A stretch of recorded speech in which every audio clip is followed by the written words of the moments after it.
Hi Aries, welcome to your January 2025 AstroTarot with me, Raphael from Reydiant Reality. It's an absolute pleasure to have you. So you may remember I used to offer these before. So many people have emailed me, have put comments out there. I've had some of you reach out on social media saying, Raph, you can't just leave us in the lurch. I told you I wouldn't and that I would be back. Obviously, Rafi had to get himself to best health. I'm just about there at this point. And as I said, I will be bringing you new things in the new year, but I'll also be bringing some things back. So stay tuned because there's going to be a massive overhaul of everything. So it's going to be a lot of fun. It's going to be a little bit of a crazy ride. So stay tuned. With that said, I would like to bless my cards. Speaking of cards, we haven't got any yet.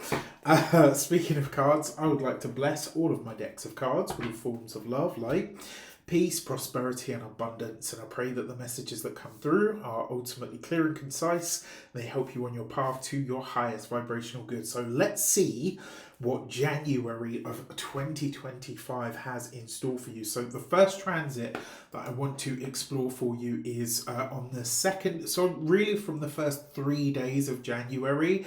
So these are kind of late, but you know, I had to get my rest and recuperation as well. Basically from the first right through to the third, about the third, I would say. So the second or the third of January, Mars is opposing Pluto. Now, for you personally, Pluto is here, Mars is here. This is across your communication, your creativity, and your interaction sort of axis, right? So you've got Mars here in the fifth house. Now, obviously, whenever I'm talking about astrology, always for my astro taroscopes, they are whole sign tropical Western astrology. For those of you that would like to know, that's the system that I'm using. So if that doesn't work for you, I don't know what to tell you.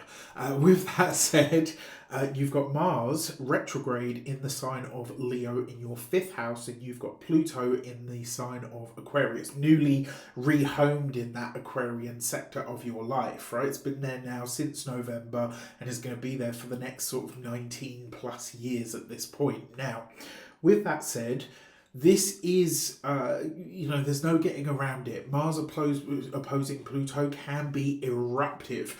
This could be a dispute of some sort, right? So you've got Mars in the fifth, you've got Pluto in the 11th. Fifth house, creativity, joy, romance, also your children if you have any. 11th house, your group associations, friendships and friendship ties, higher aspirations, goals, visions and dreams for the future. Now, a dispute could erupt over a creative idea or vision if that's sort of, in the remit of your life. It's also possible that things might boil over with children if you've got them. So since Mars is you, right, and it's retrograde in the sign of Leo, you're likely to be a little bit testier at this time than usual. It may also be, not maybe, definitely, and potentially a lot more sensitive at this time as well. Remember, Mars, out of all of the planets, Mars is the one that really hates to go retrograde the most, and it's in opposition to the deep and severe energy of Pluto in that 11th house. So this is kind of like anger meets intensity in a sense, and it will be really potent at this time, right? There's no getting around it. On one hand as well, it could be that you break out of a creative slump or some kind of inertia that maybe you've been feeling. It could also be quite a frustrating time on an internal level as well. Remember, when the planet goes retrograde, those energies are a lot more internal, and this is, it's going within you. So there might be a lot of creative energies and juices stirring within you, but really and truthfully, because it's Mars in the fifth house, which is competitive, anything that makes your heart race, basically, is a fifth house thing. So a physical outlet will definitely relieve the pressure at this time, but it's a creative or even a spiritual one that will release the pain if there is any. Now, children, creativity, hobbies, and joy can be like soothing balms that can help you. Since Pluto is involved here, there's potentially a toxic element that needs to be released, and it can only really do so when the head of the boil sort of rises. Okay, so since Pluto is in your 11th house, it's possible that an older sibling or maybe somebody that you look up to could really give you the hard edge at this time, and it makes you rethink some things in your life. Whatever the case might be, it could potentially be a disagreement that gets quite heated. So I just want you to be aware of and on the lookout for that, because it's quite an intense energy. All right, so with that said, let's see what the cards have to say to flesh this out for you.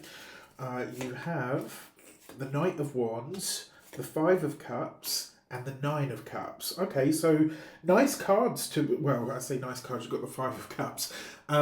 I guess really and truthfully, the message that I would like to give you here is that the challenge that arises here, because it is an opposition, so there's no getting around it, you will have to face this head on in some way, shape or form, just like you usually do.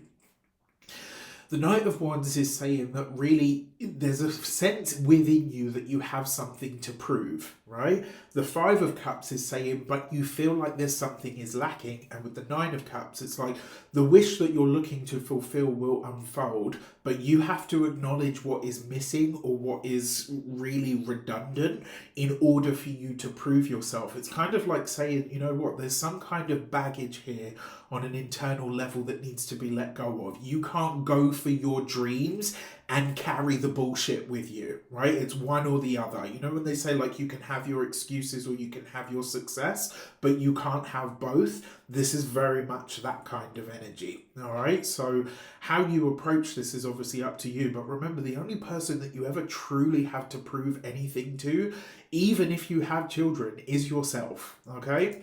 So on the 3rd of January, the next transit that I would like to explore, on the 3rd of January, Venus is going to enter Pisces. Where are you, lady?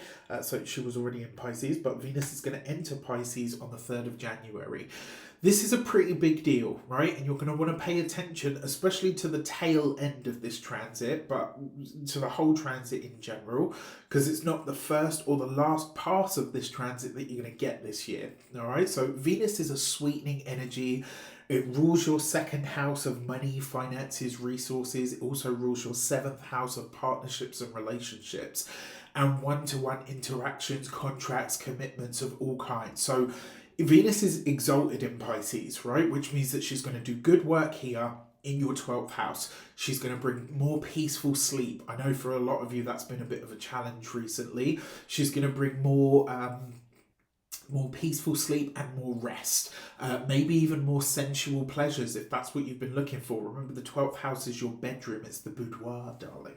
The 12th house also represents your it's like the hidden aspect of your life, right? So it's also she might also see you now. On one hand, you could return to an old eating habit or pattern that could be very good for you, but this is also the house of self-undoing. So if there's a bad habit that you have, or like an addiction of some sort that you've wanted to curb, this could make it that much easier for you. Since the 12th house is past places and things, it could also be a partnership, 7th house indicated, that comes back into your life from the past. So that's possible. It could be coming up for rediscussion. Maybe it's just for you to look at so that you can say, okay, it was good that I moved on from that. It could also be that you're reaching out to an old partner, personal, professional, or platonic. It doesn't always have to be romantic. It could be as well, because Venus brings ease and peace wherever she goes, more diplomacy, more harmony. It could be a blessing that comes to you from your past deeds. I've seen this happen a lot actually with Venus moving through the 12th, and I've observed it a lot for myself as well. Finally, since the 12th house is your bad habits, it could be easier, as I said earlier, for you to release one. Either way, I will say I feel like this is a nice transit, and the early part of it is kind of, it's doing what it's doing. But remember, Venus is now beginning to slow down. She won't enter shadow just yet, but she is beginning to slow down because she's going to go retrograde later this year, around the end of, as we come into March, basically. So do pay attention to the transit as a whole, especially because the 12th house is intangible, a loved one in spirit might come through for you with a message or a dream or a blessing of some sort. So pay attention to your dreams. So for this, you've got the Seven of Swords. So watch out for white lies, you know, the little white lies that we tell or that we allow to be told to us. You've got this with the Knight of Pentacles, you've got it with the Eight of Cups. Honestly, this tells me that there's some lie, some issue, something that you've been telling yourself as an old story, something that you've been sort of relying on as a crutch, as an old story. Oh, I can't do this because of that. I can't have this because of that. Or it's not possible for me to do that because I've got ... Whatever that story is, wherever and it may not be that the whole story is a lie, but wherever there's a portion of it that is you sort of effectively gaslighting yourself, that's going to be removed here. Remember, the 12th house is hidden enemies as well. So this could also be a time where you discover a lie, but it's a lie of antiquity. This is kind of like, okay, yes, that happened, but you know what? It was like 5 or 6 years ago. Do I really have the energy to be so pissed off about this right now? That's the question. Only you can answer that for yourself, right? So the next transit that I want to explore for you is on the 6th of January. Mars is going to re-enter Cancer. It's going to come back into your 4th house of your home, your family, your property, where you live, who you live there with, but your deep emotional makeup. Mars is your ruler, and it means that you're going to feel this transit that much more since it rules you, your 1st house, and it also rules your 8th house, right? You might be feeling things a little bit more intensely. The 4th house is your deep emotional makeup. Since the 8th house is also indicated then, as are you, on a visceral level, you could be feeling things that much more powerfully. It's also that your heritage, your hidden wealth underground, things that aren't necessarily seen or overt, it's your retreat from the world as well. Similar to the 12th in that regard, but different. The 4th house is also a deeply intuitive space, especially one that tends towards gut instincts and feelings. So, but I've got to say, Mars is in rough shape here. Not only is it retrograde, which of all planets it hates the most, but it's now in Cancer, the sign of its fall. This is like domestic matters that need to be addressed at this time. Mars retrograde is actually a really good time for repairs, not renovations, and I have to stress that, right? Trust me, I was thinking to myself, well, Mars retrograde in the sign of Cancer, I think I'm gonna get to all of my renovations. No, you won't, right? You really just, unless you were born with a Mars retrograde and all of the people that are doing work on the home for you were born with a Mars retrograde, not the good time to do a renovation. It is, however, a really good time to do any sort of remedial works or any sort of repairs that need to be happening at this moment in time. It's a good time to tend your physical energy towards clearing, decluttering the nest, right? It's also a good time to consider addressing your anger at or with a mother or a mother figure by searching your feelings as to why you're angry at them and doing them what you have to do to release those feelings. That can really help you maintain like a healthier emotional and mental outlook at this time. It's also a time to be really brutally honest about your home and family situation. Make the changes that need to be made, release any toxicity that you might be holding on to, especially on an emotional level. Mars will show you how to let go, right? But you've got to take the steps. So for this, you've got the Nine of Wands. By acknowledging your traumas, your past, your wounds, your angers, your frustrations, maybe even your fears, right? With the World Tree, then you can graduate from this experience or this lesson that you're having so that you can move on. And this really relies on you looking at the past and being brutally honest about the players in your life when it comes to your family, when it comes to your living situation, and everything that's gone into creating the life that you have now, including your input. All right, and then on the 12th of January, now this is a big one. I've lost me node, so unfortunately I've only got one. I can't remember. Well, I say I can't remember. I have a feeling that it went up the Hoover. So you're going to have to imagine the South Node over here in Virgo. But the North Node on the 12th of January, we've got the nodal shift. This is a big deal. The North Node's going to move into Pisces in your 12th house. The South Node's going to move into Virgo into your 6th house. Right, so this is a big deal. We haven't had this iteration of the nodes, North Node in Pisces, South Node in Virgo, since 2006, 2007. For you, this is the 6th, 12th house axis. This is what I call the health axis, with the South Node in Virgo in the 6th house of physical health and vitality, the North Node in Pisces in the space of your spiritual and mental health and vitality. It's a big moment for you to really begin to approach your life in a way that sees you having a much more holistic approach to and enjoying a healthier life emotionally, mentally, physically, spiritually even. It's a time for you to really understand what needs to go and what you sort of require in all of these areas of your life that we're exploring. All right, so the North Node in Pisces, this is asking you to pay more attention to your sleep, the quality of sleep that you're having. Your dreamscape will be more active, more vibrant, and possibly a lot more prophetic. North Node moving through the 12th house can bring very powerful, very prophetic psychic dreams, right? Where you're literally dreaming the future, and a really good practice for this time as well, for the next 18 months, is to ask questions before you go to bed and let the answers flow to you from there. As it is the house of self-undoing, hidden enemies, which can sometimes be the same thing, in my personal opinion, you're being asked to get serious about uncovering the dark corners of your soul and psyche, right?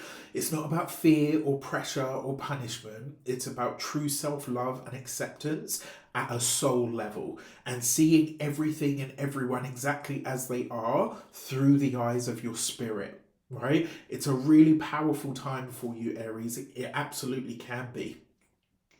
This pass of the North Node can bring more expenses into your world via the 12th house.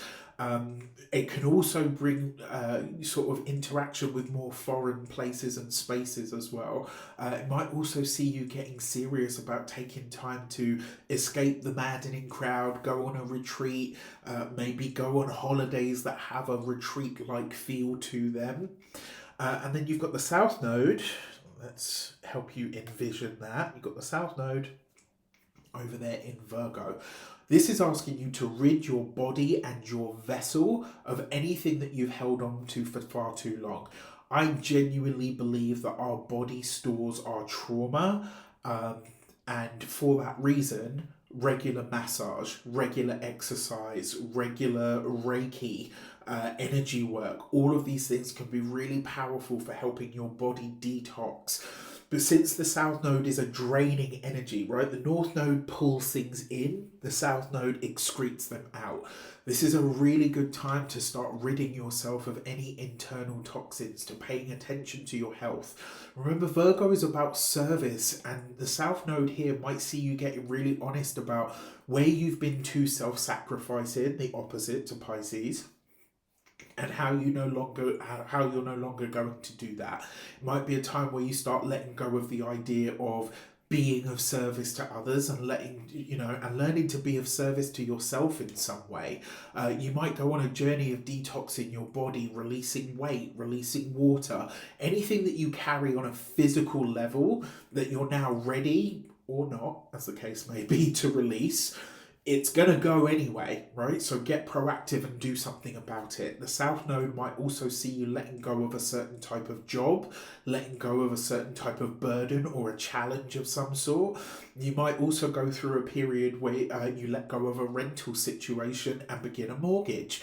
You might do the opposite, right? It could be possible for you at this time as well that you rid yourself of anyone or anything that you deem to be an enemy. The 6th house can be enemies as well. For this, you've got that Ace of Wands. This is truly, look, right? If you've got the Ace of Fire, if that doesn't say transformation and purification, I don't know what does. You've got the Page of Swords. Pages are also very similar to aces. Like, this is new energy, and wow, look at that. You've also got the Sun. This is a contract, an interview, a job situation that really brings happiness to you. And I think it comes through you doing all the right things that I've talked about here with this nodal shift. I mean, another way that you could look at these cards as well is it's a really powerful time of renewal of spirit by approaching the body in the right way and vice versa. This may also be a time for you to literally rewrite your entire story. All right, so I love this for you. Okay, so a few things to mention. So obviously your year ahead readings are up and out there for your purchasing pleasure. As if that wasn't enough, on the 8th of January, I've got something very special that's coming up. There will only be 15 spaces for this because it's quite an in-depth sort of journey that I'll be doing with you. It will be a session, it's a one-to-one session with me for about 2.5 to 3 hours where we're going to get you set up for this year ahead, right? There's only going to be 15 spaces. Please stay tuned. It will be all over my socials and on the YouTube community tab. The reason I say this is because when I do stuff like this, they tend to sell out really fast. So if you want one, I know obviously half of my, well, I say, yeah, over half of my community are elsewhere in the world. So the time difference thing, I want you to be able to set your alarm if you need to and all of that good stuff. And also, I will be launching closer to the end of the month the next round of Work With Me for 3 months. So if you are interested in any of that, there are links in the there's a link in the description box below for you to get your year ahead readings. Stay tuned for the special connection that's coming on the 8th of January, and obviously the Work With Me for 3 months that's coming as well. So for your lunations, on the 13th of the month, we have a full moon in the sign of Cancer. All right, so this for you, again, is in that 4th house of home, family, property. This one's going to pack a punch because it is conjunct that Mars retrograde. It's also in a sextile to Uranus, right? So there's a lot of surprising energy in here. And then it's also in a, it'll also be in a trine to the North Node, which will be here at the time, right? So there's a lot going on. I am going to say that this is okay, so you've got a jumping card there. I am going to say that this is a moon of healing, especially since Neptune and the North Node are in your 12th. Mars is bringing that irritative quality to this moon, meaning that you have the right impetus to really move beyond something, especially because it makes you, like, it's going to piss you off, right? But it's going to be like the right kind of emotional press that you need. This is a moon of making and a moon of healing. Making in the magical sense, right? So in the magical spiritual world, the idea of making is to speak into existence or to bring out into the world, right? So this is a moon of making and a moon of healing. It's a very powerful one. As it's in your 4th house, this is the medicine to the emotions that you need to really affect change in your life. It allows you to see something culminate in your life when it comes to your home and your living situation, where you live, how you live there, who you live with. All of this is going to be coming into the focus and into the light. Remember, the full moon is a time of revelation as well. It's the time where you see something in its fullness, and you'll be releasing anything in the way of the desired final product that you want from your living situation. You've got the gate 32 and endurance. What's really funny about this is this card is a money card to start with, and it's also an energy that basically says perseverance and endurance, and also not just living by your instincts, but trusting that they will lead you right. Okay, so don't just get into the nervous energy. Use that nervous energy to find what you need, to know what you need, to see what you need, right? And then on the 29th of January, we've got the new moon in the sign of Aquarius, right, which is in your 11th house. Oh, okay. I like that. I like that a lot. So, before we get into the card, the new moon is absolutely stunning. It's in a trine to Jupiter, and while Jupiter is retrograde at the time, it's still harmonious, and it's a lucky, bright space of the chart, right? The 11th house is your high, it's all about the future, your plans for the future, your desire for more gains from your business, from your work, from your career. And Jupiter sending positive energy to this new moon is fantastic because it's about what you desire for yourself. What do you want from your future? What is it that you really desire out there in the world? This will be about special things to come from it. Since the part of fortune is involved in this as well, I haven't got a little thing for that. But this could be like a bonus or a work bonus from your job or something along those lines. You could also gain some kind of patronage, right? Or some kind of financial support for studies or even a new car at a fantastic price at this time. Now, all of these things are indicated. Remember, it is a new moon, so this is a time to plant seeds or set intentions around these things that you desire. What's really interesting is that this card, the opening card, this is a new moon card, but it says that whatever you plant, whatever opportunities, Jupiter represents opportunities in a trine to this new moon, right? So what you need or the opportunity to gain it is coming to you at this time, potentially through friends, through your associations, or maybe even through benefactors. And then you've got the opening card that says, not only is this the right time for opportunities and beginnings, but the seeds that you plant are blessed and held by the universe so that they can become something tangible, something big, and something real. So this is looking to shape up to be a pretty awesome month for you guys.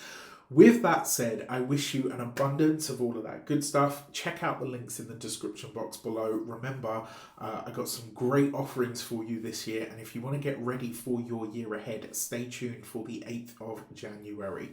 With that said, take care, and I'll see you soon. Oh yeah, and happy damn new year.